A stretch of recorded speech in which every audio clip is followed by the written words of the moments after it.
নুরুল হক নুরু নির্বাচনী এলাকায় অবৈধ অস্ত্র ঢুকিয়ে বহিরাগত লোকজন দিয়ে রাত বিরাতে অস্ত্রের মহড়া দিচ্ছেন।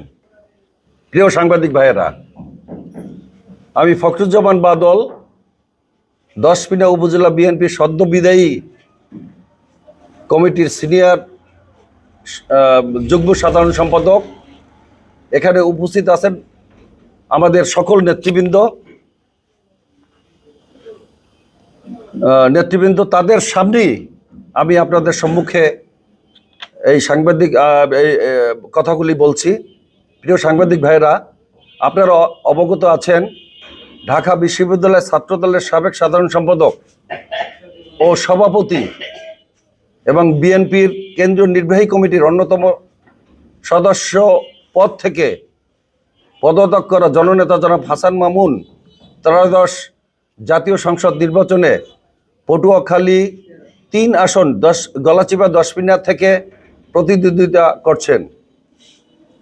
দশপিনা গলাচিপা উপজেলা বিএনপির সর্বস্তরের নেতাকর্মী ও সাধারণ মানুষের দাবির মুখে তিনি নির্বাচনে অংশ নেন।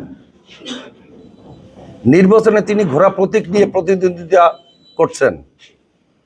দশপিনা গলাচিপা উপজেলা বিএনপির সর্বস্তরের নেতাকর্মী এবারে নির্বাচনে তার পক্ষে কাজ করছেন। কিন্তু অত্যন্ত দুঃখের বিষয়, পটুয়াখালী ৩ আসন থেকে সংসদ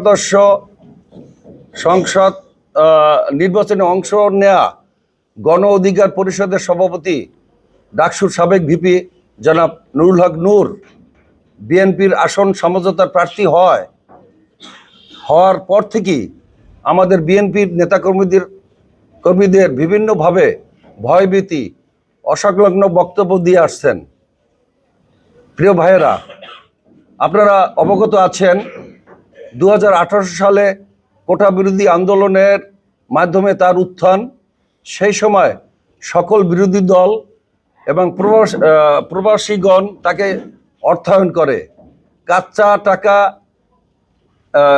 কাঁচা টাকা সহজে পেয়ে কোটা বাতিল হলেও তিনি নিম্নবিত্তের সন্তান হয়েও চাকরির পরীক্ষা না দিয়ে বিভিন্ন ব্যক্তি এবং সংস্থার নিকট থেকে দলের নামে টাকা সংগ্রহ করতে থাকেন।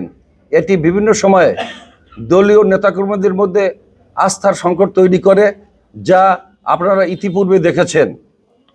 তিনি ইসরায়েলের গোয়েন্দা সংস্থা মোসাদ এর সাথে 3 দফা মিটিং করে দেশ বিরোধী ষড়যন্ত্রের জন্য অবৈধ টাকা গ্রহণ করেন, যা ফিলিস্তিনি রাষ্ট্রদূত জানিয়েছেন।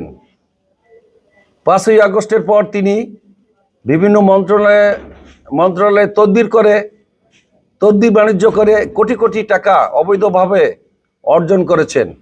সেই টাকা তিনি নির্বাচনে ব্যয় করছেন এবং বিএনপির নেতাকর্মীদের কালো টাকার লোভ দেখিয়ে তার পক্ষে কাজ করার জন্য বিভিন্নভাবে চাপ করে আসছেন। ইসরায়েলি গোয়েন্দা সংস্থার টাকা ও নুরুল হক নূরের অর্জিত অবৈধ কালো টাকার বিনিময়ে বিএনপি নেতাকর্মীরা কাজ করার অস্বীকৃতি জানালে নুরুল হক নূর বিএনপি নেতাদের রাজনীতিচ্যুত ও মামলা হামলার হুমকি দিচ্ছেন। ইতিমধ্যে নুরুল হক নূরের লোকজন দশপিনা গলাচিপার ঘোড়া প্রতীকের অসংখ্য নির্বাচনী অফিস, বিশেষ করে দশপিনা উপজেলার চরবোরহান ইউনিয়নের পাগলা বাজার সেন্টারের অফিস ও গলাচিপা উপজেলার বকুলবাড়িয়া ইউনিয়নের অফিস ভাঙচুর ও হামলা চালিয়ে বহু লোকজনকে আহত করেছেন। আর ইতিমধ্যেই আমাদের আহত লোকজন হাসপাতালে চিকিৎসাধীন আছেন, বিভিন্ন হাসপাতালে চিকিৎসাধীন আছেন। ইতিমধ্যে এই সকল সন্ত্রাসীদের বিরুদ্ধে সংশ্লিষ্ট থানায় মামলা রুজু করা হয়েছে। অত্যন্ত উদ্বিগ্নতার সহিত লক্ষ্য করা যাচ্ছে জনাব নুরুল হক নূরের সন্ত্রাসী বাহিনী জনাব হাসান মামুনের লোকজনের উপর হামলা করে উল্টো মিথ্যা অপপ্রচার চালাচ্ছেন জনাব হাসান মামুনের বিরুদ্ধে। কে কে এআই ব্যবহার করে জনাব হাসান মামুনের বিরুদ্ধে গুজব রটাচ্ছেন। নুরুল হক নুরু নির্বাচনী এলাকায় অবৈধ অস্ত্র ঢুকিয়ে বহিরাগত লোকজন দিয়ে রাত বিরাতে অস্ত্রের মহড়া দিচ্ছেন। জনাব হাসান মামুনের কর্মীদের বাড়ি ঘরে হামলা লুটপাট করার জন্য অপচেষ্টা চালানো হচ্ছে। জনাব হাসান মামুনকে হত্যার পরিকল্পনাও করছেন। গোপন সংবাদের ভিত্তিতে জানা গেছে নুরুল হক নূর তার সন্ত্রাসী বাহিনী দিয়ে খুন খারাপি করিয়ে জনাব হাসান মামুনের উপর দোষ চাপিয়ে আমাদের প্রিয় নেতাকে নিশ্চিহ্ন করার অপচেষ্টা চালাচ্ছেন।